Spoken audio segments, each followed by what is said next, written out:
توی قسمت سوم آموزش کامل شنای پروانه قصد دارم دریل تک دست شنای پروانه را به صورت کامل و با جزئیات بهتون آموزش و توضیح بدم، چرا که مقدمه واسه شنای کامل پروانه شما هم هستش این دریل. پس تا آخر این ویدیو با من همراه باشید.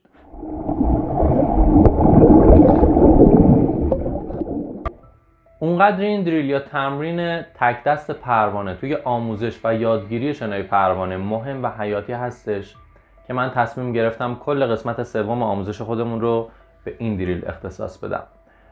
این دریل یا تمرین یه پیش نیاز داره. پیش نیازش هم تمرین تک دست شنای کرالسینه هستش که قبلا توی آموزش کامل کرالسینه به صورت کامل بهتون توضیح دادم، اما اینجا هم یه توضیح مختصری در موردش میدیم و بعد سراغ تمرین تک دست پروانه میریم. خب بریم سراغ دریل تک دست کرالسینه. در ابتدا برای تمرین اول با یه دستمون پایین تخت شنا رو میگیریم و دست مخالف رو کنار بدنمون قرار میدیم و سعی میکنیم که نصف صورتمون داخل آب باشه و از بغل و پهلو شروع به زدن پای کرال میکنیم. دقت کنید که پاهاتون کامل زیر آب زده میشه، نصف صورت داخل آب هستش، یک چشم و یک گوش داخل آب هستش و با اون چشمی که بیرون از آبه سعی میکنیم روی سطح آب رو کامل نگاه کنیم. پاهاتون رو پشت سرتون نزنید یا جلوی بدنتون نزنید، در راستای بدن پاها زده میشه و یک مسیر صاف و مستقیم رو طی میکنیم. برای تمرین بعد مجدد پایین تخته رو با یکی از دستاتون بگیرید و دست مخالف رو کنار بدنتون قرار بدید. حالا روی صفحه سینه شروع به زدن پای کرال سینه کنید و همزمان هوا رو از طریق بینیتون تخلیه کنید. دیگه برای هواگیری ما از روبرو و جلو هوامون رو نمیگیریم و سعی میکنیم که کل بدنمون رو بچرخونیم، به صفحه پهلو بیایم و هواگیریمون رو از بغل انجام بدیم. به شکلی که گفتم سعی کنید یک چشم و یک گوش داخل آب قرار گرفته باشه و با چشم مخالف روی سطح آب رو نگاه کنید. این هد پوزیشن و کنترل موقعیت سر توی شنا و انجام این تمرین خیلی مهم هستش. اینکه شما سعی کنید که موقع چرخش خودتون این سرتون از سطح آب جدا نشه و یک چشم و یک گوشتون حتما داخل آب قرار گرفته باشه. وقتی که به صفحه پهلو اومدید و پاها رو از بغل زدید، حتما یه هوای عمیق با دهنتون بگیرید و مجدد به صفحه سینه برگردید و هواتون رو تخلیه کنید و این تمرین رو تکرارش کنید. برای تمرین بعد مجدد پایین تخته رو با یکی از دستاتون بگیرید و دست مخالف رو کنار بدنتون قرار بدید.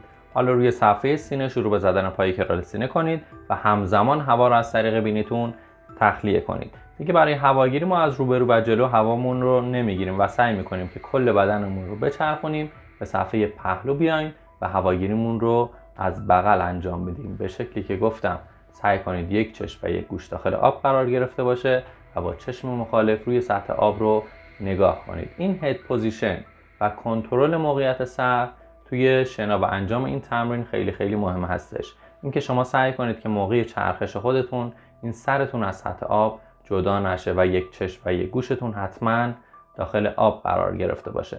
وقتی که به صفحه پهلو اومدید و پاها رو از بغل زدید، حتما یه هوای عمیق با دهنتون بگیرید و مجدد به صفحه سینه برگردید و هواتون رو تخلیه کنید و این تمرین رو تکرارش کنید. خب حالا که این تک دست کرال سینه رو به صورت کامل یاد گرفتید، میتونیم سراغ آموزش تک دست شنای پروانه بریم. شما فقط کافیه که همون تمرین قبل رو به جای پای کرال سینه بیاید پای پروانه بزنید. یعنی چی؟ یعنی بیاید جفت پاهاتون رو به هم دیگه بچسبونید، اونها رو تبدیل به یک پا کنید و با هر تک دست خودتون سعی کنید که سر و دستتون با هم به زیر آب بره، مایه و باسنتون از آب بیرون بیاد و جفت پاهاتون با هم دیگه روی سطح آب برخورد کنه.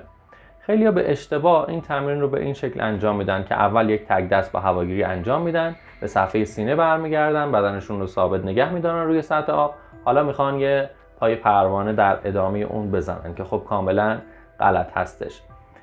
دقت کنید که باید همزمان با ورود دستتون به داخل آب موج خودتون رو شروع کنید. یعنی چی؟ یعنی سرتون همراه با دستاتون همون موقع که هوا گرفتید به زیر آب میره و با به زیر آب رفتن سرتون و دستتون مایه‌تون از آب بیرون میاد خود به خود و جفت پاهاتون محکم به روی سطح آب برخورد میکنه. دقت داشته باشید که سعی نکنید خودتون از مایه و باسنتون رو از آب بیرون بیارید. با پایین رفتن سر و سینه مایه و باسن به صورت طبیعی از آب خودش بیرون میاد. همچنین دقت داشته باشید که زانوهاتون نباید بیش از حد خم بشن، به شکلی که پا از آب بیرون بیاد و به شکلی که روی سطح آب برخورد کنه. زانوها یه مقدار خیلی کم خم میشن و با روی پا، جفت پا به سطح آب محکم برخورد میکنه.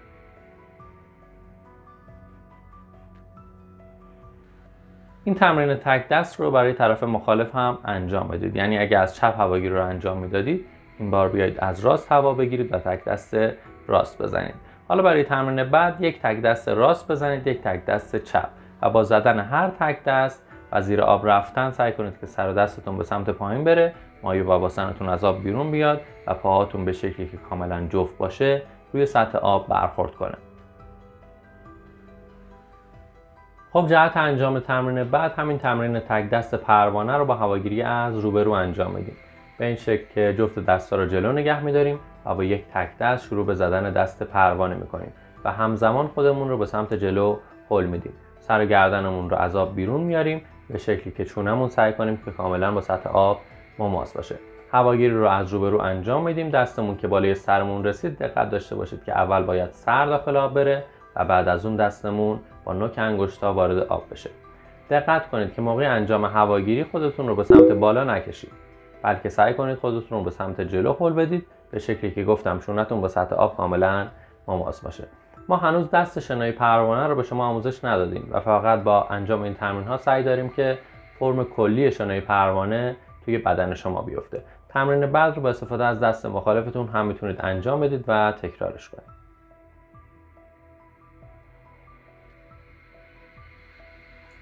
خب اگه این جفت کردن پاها واسهتون مشکل هستش و پاهاتون در طول انجام این تمرین از هم دیگه باز میشه یا حتی ممکنه ناخودآگاه شروع به زدن پای کرال کنید، یه راهکاری واسه شما عزیزان هستش. شما میتونید از یک کش پهن 5 یا 10 سانتی استفاده کنید. اون کش رو دور مچ جفت پاهاتون بندازید. به این شکل دیگه پاهاتون نمیتونه از هم دیگه باز بشه که پای کرال بزنه.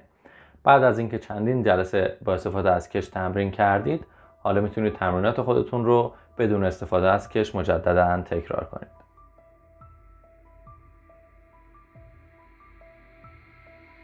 خب خیلی خوشحالم که تا انتهای این ویدیو با آموزش کامل تک دست شنای پروانه در خدمتتون بودم. برای ویدیوی هفته بعد با آموزش کامل جفت دست شنای پروانه در خدمتتون هستم. دست زیر آب و دست روی آب رو به صورت کامل بهتون توضیح میدم. اگه از این سبک از ویدیوها خوشتون میاد، حتما اون رو واسه دوستاتون بفرستید. ویدیو خودتون رو لایک کنید و اگه سوالی داشتید این زیر میتونید واسه هم کامنت کنید. ممنون از نگاهتون، دوستتون دارم. خدا نگهدار.